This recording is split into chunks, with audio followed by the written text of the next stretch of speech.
As hy ons is nou by goed wat amper raas soos die ouens wat agter die potte sit en te kere gaan, maar hierdie goed, hulle hou, soos die Engelsman sê, hulle hou die beat.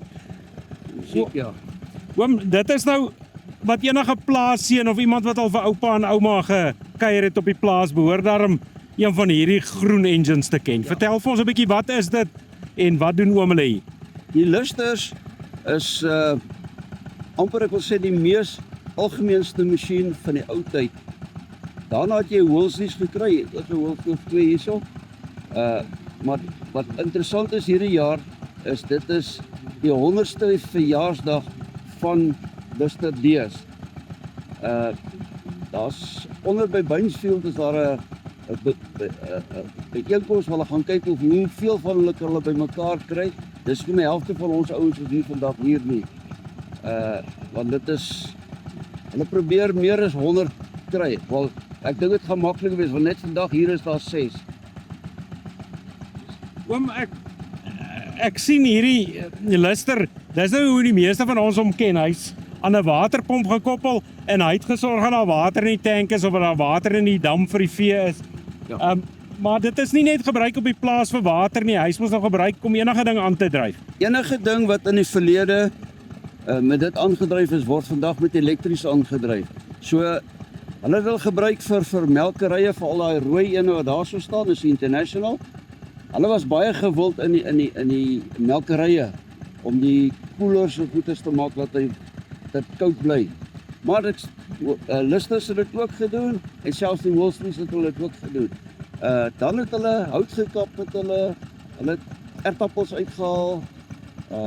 Hulle wil gebruik vir lifts as hulle bale op die trokke laai, so hulle so rem gehad, so hom op so escalator. Dan het hulle ook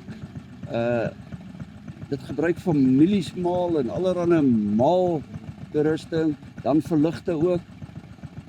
Ek onthou het my tannie op die plaas het so 'n lustertjie gehad met 'n generator op en dit is waar hulle krag van afgekom het. So ek weet nie, wat is daar nog wat julle wil weet?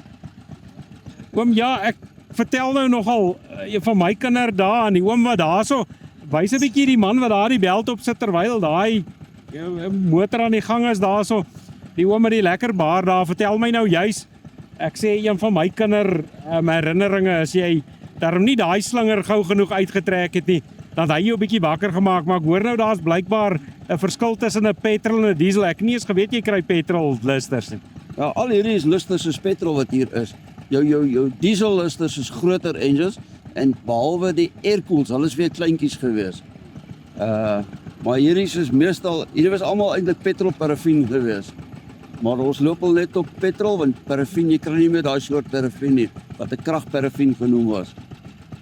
So dit is nou dieselfde kragparafin soos daai tyd het die Vaaljapies en die Lusters met dieselfde goed gewerk. Hulle dieselfde brandstof gebruik. Alhoewel daar was van hulle wat TVO, ek weet nie waarvoor staan dit nie. Petrol ook gebruik het wat ook 'n nie 'n petrol basis was nie. Oom, baie dankie dat ons meer kon leer oor hierdie ou getroue engines op die plaas. Ek dink Suid-Afrika se landbou sou nie gewerk het sonder hierdie groen masjiene nie. Verseker, alles wat hier is, het al gewerk. Baie van hulle is gered van die scrap metal dealers af. Maar ons probeer ons bes. Ons restaureer hulle, ons bewaar dit vir ons kinders en ons kinders se kinders. Verder, ek geniet my enjintjies. Asai, dankie oom, doen so voort.